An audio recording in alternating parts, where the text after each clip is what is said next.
Tata Sumo गाड़ी में जब विजेंद्र जी निकलतो तो या झुंझुनू की जनता या कहती वो शीश राम जी को बावड़ी हो गया, वो गया शीश राम जी का बावड़िया। मुख्य अखबार में लिखा गया था कि अब की बार पप्पू पास हो गया। हमारे मंत्री जी काले चश्मे लगा के एक शिकायत पेटिका बना रखी थी अपने घर के बाहर, बंगले के बाहर, कहते थे कि मैं आपकी एप्लीकेशन के हाथ नहीं लगाऊंगा, आप उस शिकायत पेटिका में डाल के चले जाइए। जिस जनप्रतिनिधि को इस जनता से डर लगता है, जो मानसा से डर है, भी आदमी नापा ने चुन के भेजने को कोई अधिकार नहीं है। यहाँ का आदमी नापा बिल्कुल खारिज आदमी है, आपा बिल्कुल कंडम आदमी अपने समाज में भी नहीं माना, जको न गीत में गान जोगो न रोज में रोण जोगो। मैं आपसे पूछना चाहता हूं, ये झूठ का पुलिंदा लेकर जो हमारे बीच 15 साल से हमारा प्रतिनिधित्व कर रहे हैं, जब मानव जाति के ऊपर पिछले 5 वर्ष की 2 शब्द आपको कहना चाहता हूं। जब मानव जाति के ऊपर सबसे बड़ा संकट आया, हमारी याद में कोरोना जैसी महामारी नहीं आई। कोरोना की महामारी में लोग सांसों के लिए भटक रहे थे, दवाइयाँ नहीं मिल रही थी, अस्पताल में इलाज के लिए कोई डॉक्टर हाथ नहीं लगा रहे थे, नर्सिंग स्टाफ से इलाज कराया जा रहा था। उस दिन हमारे यहाँ के प्रतिनिधित्व करने वाले 15-15 वर्ष से जिनको जिता रखा है, वो लोग घरों के ताले लगा के 2-2 मास्क लगा के चिटकनी लगा के घर के अंदर बैठ गए। आपने देखा होगा गौ माता के ऊपर इतना बड़ा संकट आया। जब लंपी की बीमारी आई, राज में मंत्री रहते हुए भी उनका दिल नहीं पसीजा कि हमारी गौ माता के ऊपर इतना बड़ा संकट आया है। भले ही जेब से 1 रुपया नहीं दे, वो बहुत गरीब परिवार से हैं, उनके सक्षम घर से नहीं है, लेकिन एक दिन भी किसी गौशाला में जाकर उन्होंने इस बात का परिचय नहीं दिया, कोई मानवता का परिचय दिया हो तो आप लोग मुझे बता दीजिए। कोरोना काल में बहुत से बुजुर्ग लोग, बहुत सी ग्राम पंचायतों से, जिले से मेरे पास कई बार लोग ऐसे कहते थे कि एक शिकायत पेटिका बना रखी है।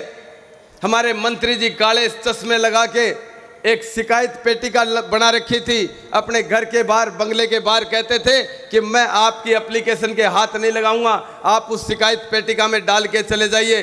जिस जनप्रतिनिधि को इस जनता से डर लगता है, जो मानसा से डर है, भी आदमी नापा ने चुन के भेजने को कोई अधिकार नहीं है। यहाँ का आदमी नापा बिल्कुल खारिज आदमी है, जगह ने गीत में गान जोगा, आपा बिल्कुल कंडम आदमी अपने समाज में भी नहीं माना, जको ने गीत में गान जोगो न रोज में रोण जोगो। आपने ग्राम पंचायत में 35 ग्राम पंचायत में, नगर परिषद में, नगर पालिका में एक आदमी हाथ उठा के मुझे बता दे कि उसके मरने में, दुख की घड़ी में या किसी शादी ब्याह में अगर उस मंत्री जी को आपने शकल से देखा हो तो मुझे हाथ खड़ा करके बता दे। इस तरह के कंडम आदमी झुंझुनू का प्रतिनिधित्व कर रहे हैं। और मैं आपको विश्वास दिलाना चाहता हूं, आपने देखा होगा मैंने 30,000 वोट बिना दल के मुझे आप लोगों ने दिए थे, और मेरा सीना उस दिन मेरे सीने में आग लग जाती थी जब मैं गांव में जाता था, मैं किसानों के बीच खड़ा होकर ये सुनता था। आपने देखा होगा 60 साल में हमारे देश में कांग्रेस की सरकार ने किसान की क्या हालत कर दी। आप कभी भी जब होर्डिंग में भी किसान की फोटो देखेंगे तो किसान के कुर्ते के 4 कारियां लगा रखी हैं, 4 जगह से फटा हुआ कुर्ता दिखाते हैं, पसीना आया हुआ दिखाते हैं, रोते हुए आसमान की तरफ हाथ करके। किसान को इतना मजबूर बना दिया, किसान को इतना गरीब बना दिया कि उसकी शक्ल देख के कोई भी किसान अपने बेटे को किसान नहीं बनाना चाहता। ये किसान प्रधान देश था, हमारे सीने को, इस देश के किसानों ने इस धरती के सीने को चीरकर हम सबका पेट पालने वाले ऐसे ऐसे परिवार जिन्होंने सबके अन्नदाता कहे जाते हैं, उस अन्नदाता की ऐसी तस्वीर कांग्रेस ने 60 वर्ष में बनाई कि कोई भी किसान अपने बेटे को किसान नहीं बनाना चाहता। आपने ये भी सुना होगा साथियों, समय का अभाव है, मुझे भी याद है अच्छी तरह से, शीश राम जी ओला ने जितने चुनाव लड़े, वो आप जनता के बीच में जाके एक ही बात कहा करते थे कि साथियों मेरा आखिरी चुनाव है, मैं अब की बार नहर लाके दे दूंगा। उस नहर के नाम पे हमारे को ठगा गया, हमारे बुजुर्गों को ठगा गया। मैं कहना चाहता हूं, आप झुंझुनू की जनता ने अगर बबलू चौधरी को मौका दिया तो ये काटली नदी जो हमारी जीवन रेखा है, इस काटली नदी को, इसके अतिक्रमण हटा के काटली नदी को पुनर्जीवित करने का काम बबलू चौधरी करेगा, ये दावे के साथ कह सकता हूं। मैं नहर तो नहीं ला सकता, मैं नहर के झूठे वादे नहीं कर सकता, लेकिन ये जरूर कह सकता हूं कि हमारी जल स्तर को बढ़ाने के लिए कम से कम हमारी काटली नदी का तो उनको ख्याल आना चाहिए था। मैं आपको विश्वास दिलाता हूं, मैं विश्वास दिलाता हूं आपको कि मैं किसान भाइयों के पास जाता हूं तो 6 महीने लगते हैं एक फसल को तैयार करने में। ओड़ा परिवार कभी खेत में नहीं गया, विजेंद्र जी ओड़ा को यह नहीं पता कि 6 महीने में पहले कौन सी रबी की फसल होती है, कौन सी खरीफ की फसल होती है। मैं आपसे कहना चाहता हूं, जो किसान भाई, जब मैं जाता हूं उनके बीच में, और जो जनप्रतिनिधि होता है उसका कर्तव्य बनता है, उसका दायित्व बनता है। मैं सुनता हूं कि 6 महीने की फसल आवारा पशु उजाड़ दिया करते हैं, पूरी पूरी रात टॉर्च की रोशनी लेकर हमारे किसान भाई बैठे रहते हैं। मैं आपको यह भी विश्वास दिलाता हूं कि बबलू चौधरी को जिस दिन इस बात का एहसास हुआ, मैं 30,000 वोटों का कर्ज उतारने के लिए मेरे और कुछ दिमाग में नहीं आई, तो मैंने प्रत्येक ग्राम पंचायतों में गौशालाएं बनाने के लिए उनको आगे लाने का प्रयत्न किया। इस झुंझुनू विधानसभा की प्रत्येक गौशाला को मैंने 5-5 लाख रुपए इसलिए दिए और नई गौशालाएं बनाओ, उनको प्रेरित किया कि मैं सारी की सारे किसानों की समस्या तो नहीं कर सकता, लेकिन मुझसे जो बन पड़े वो मेरा कायदा बनता है। मैं पहले सुना करता था, जब शीशराम जी ओड़ा चुनाव लड़ा करते थे तो उनके कई नज़दीकी कहा करते थे कि विजेंद्र जी ओड़ा ये कहता है कि मन ने ये गांव का साहब कौन करया।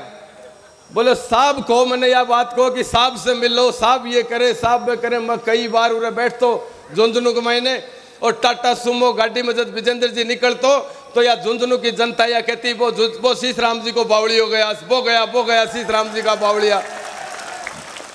मैंने वो दिन भी याद है जब सरवण जी तीसरी बार कांग्रेस से एमएलए जीत्या तो मोतीलाल कॉलेज के बाहर निकला, कुंजीलाल जी मीणा जब कलेक्टर आ, कुंजीलाल जी मीणा सरवण कुमार जी कांग्रेस के विधायक ने कही कि बधाई हो विधायक जी, आपने हैट्रिक बनाई है। सरवण जी ने हंस के कहा कि मेरे पीछे पीछे एक विधायक और आ रहा है, उसने हारने में हैट्रिक बनाई है। उस समय विजेंद्र जी ओड़ा तीसरी बार चुनाव इस जनता ने खारिज कर दिया था उनको, और जिस दिन चौथी बार वो यहाँ से एमएलए चुन के गए, यहाँ के छायाकार और पत्रकार बंधु यहाँ मौजूद हैं, मुख्य अखबार में लिखा गया था कि अब की बार पप्पू पास हो गया। ऐसे पप्पू ने इस तरह से उन्होंने राजनीति, तुष्टीकरण की राजनीति की इस झुंझुनू की। मैं आपको बता देना चाहता हूं, हिंदू समाज के प्रत्येक समाज को, माड़ी समाज की जनगणना करी गई, जाट समाज की जनगणना की गई, राजपूत समाज की, ब्राह्मण समाज की, इनकी जातिगत जनगणना करने का काम कांग्रेस ने किया। कभी भी उन्होंने इस बात की, मुसलमानों की जातिगत जनगणना इस देश में कभी नहीं की गई, क्योंकि उनको तुष्टीकरण की राजनीति करनी थी। वो चाहते थे कि हिंदुओं के सारे समाजों को बांट के इनको लड़ा झगड़ा के हम वोट ले लेंगे। ये तुष्टीकरण की राजनीति अब की बार इस झुंझुनू में नहीं चलेगी। साथियों, मैं आप लोगों के विश्वास से ये बात कहता हूँ, आप सबके विश्वास से मैं आपको एक बात का आश्वासन देता हूँ कि इस झुंझुनू में न भ्रष्टाचार रहेगा। इस झुंझुनू के गरीब की, मजदूर की, किसान की एक एक बात को संभालने की जिम्मेदारी हमारे देश के प्रधानमंत्री नरेंद्र मोदी जी जिस तरह से इस देश की अर्थव्यवस्था को आगे ले जाने का काम कर रहे हैं, प्रत्येक नागरिक हिंदुस्तान का ये बात चाहता है, प्रत्येक देशभक्त इस बात को चाहता है कि अब की बार झुंझुनू में जिस तरह से मुकेश जी भाई साहब बता रहे थे, जिस तरह से जिलाध्यक्ष जी बता रहे थे कि डी कैटेगरी में इस झुंझुनू को डाल रखा है।